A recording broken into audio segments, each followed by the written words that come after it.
mais um. Esse se tornou icônico, de 2002, As Horas. Icônico por quê?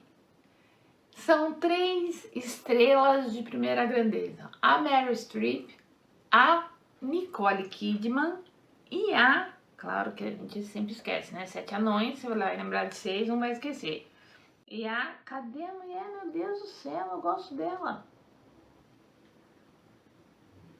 A Julianne Moore, isso. Então, a Julianne Moore, a Nicole Kidman e a Meryl Streep.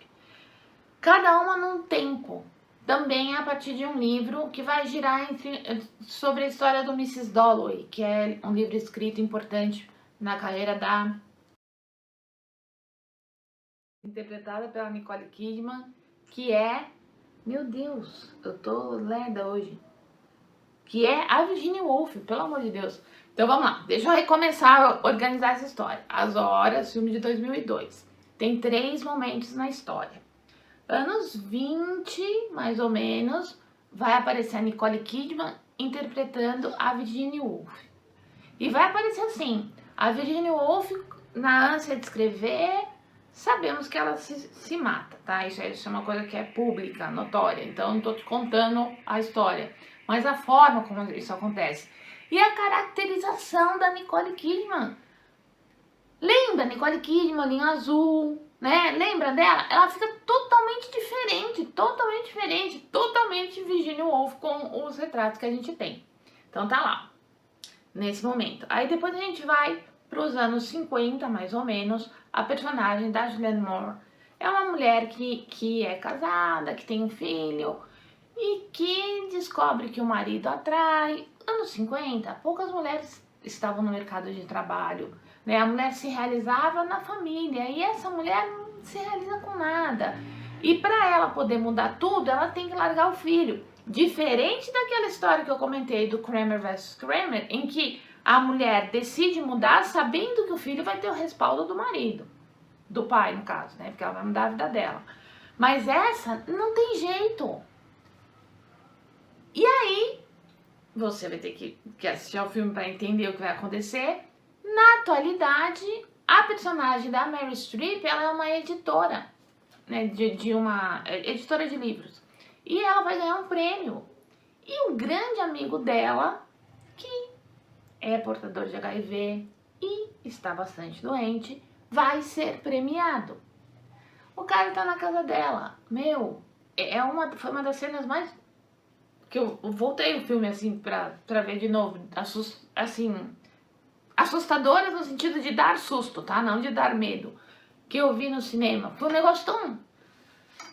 Então, nos 3 momentos, você tem situações muito trágicas e, por vezes, não planejadas. Aí você fica assim, fala, meu, isso não foi planejado, só deu ruim mesmo. Só que deu muito ruim.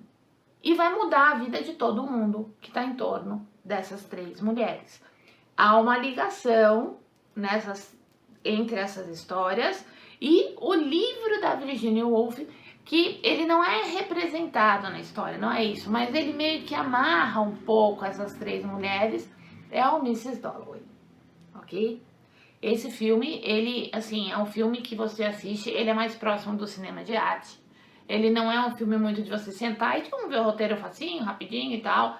Então, é um filme que você te comove muito, mas você não vai se derramar de chorar, tá? E ele acho que de todos esses filmes que eu tô listando aqui, certamente ele é o filme de que a crítica gostou mais. Aí você fala, bom, se a crítica gostou, eu não vou gostar. Não, vai gostar sim. É um filmaço, tem que assistir. Bem, na sequência, em 2008, o filme A Dúvida. Esse filme foi indicado, mas não ganhou, do que eu saiba, não ganhou grandes prêmios, não. Ela não foi indicada. Mas é um filme tão bacana. A história do filme vai girar em torno dela, que é uma freira que dirige uma escola de crianças ricas. E essa escola vai ter um menino negro que é achincalhado pelos outros e tal, pensando no racismo norte-americano. Isso nos anos 70, mais ou menos. É esse o tempo da história. E um padre, no colégio católico, um padre vai ajudar esse menino. Aí ela começa a achar aquela relação muito estranha. Ela, a diretora, de quem todo mundo tem pavor.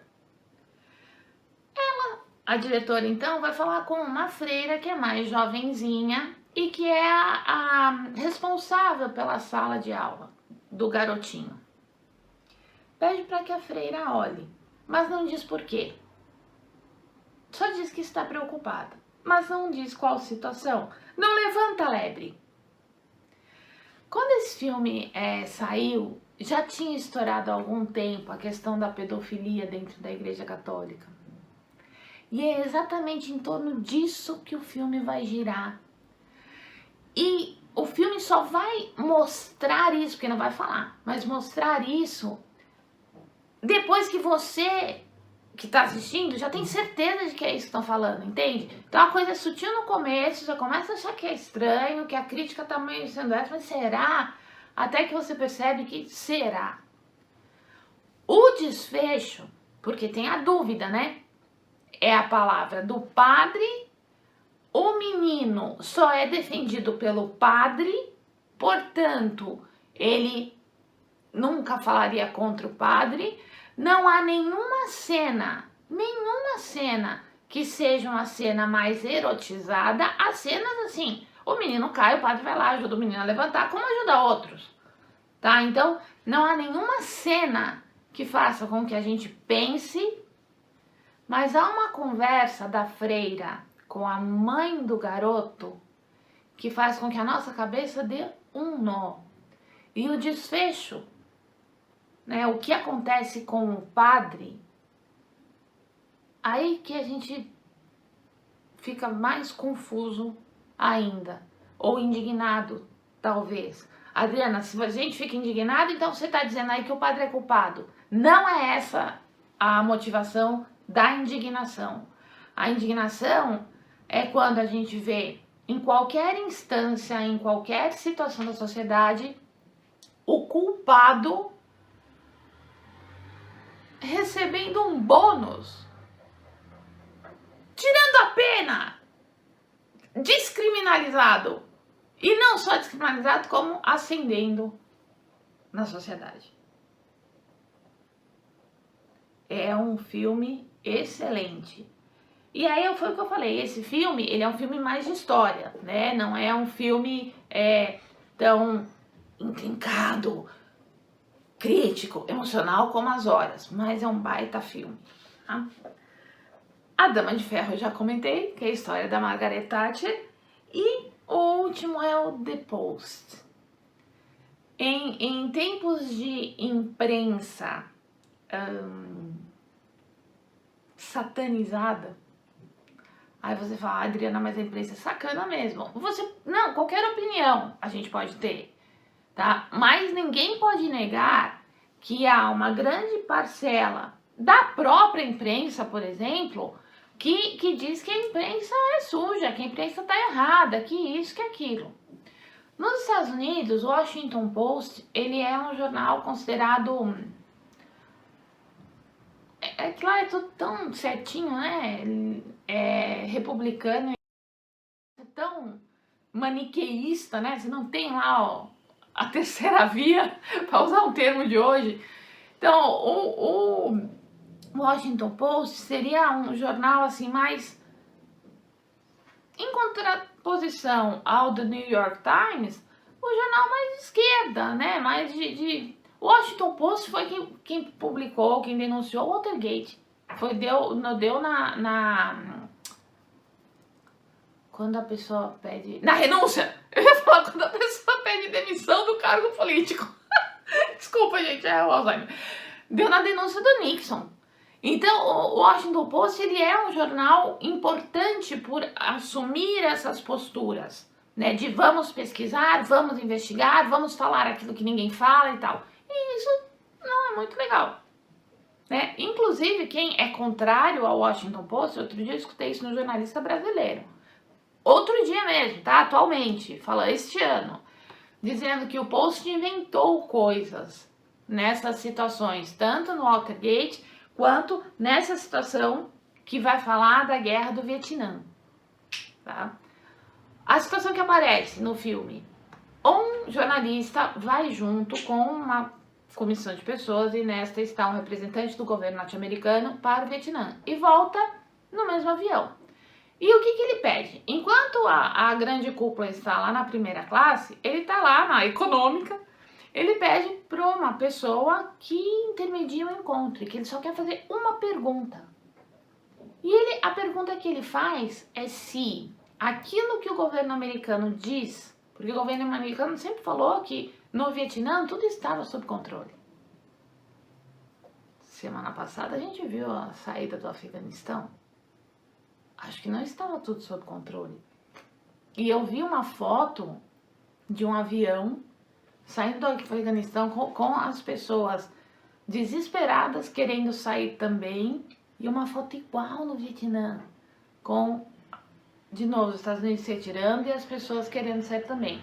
Ou seja, tá tudo errado.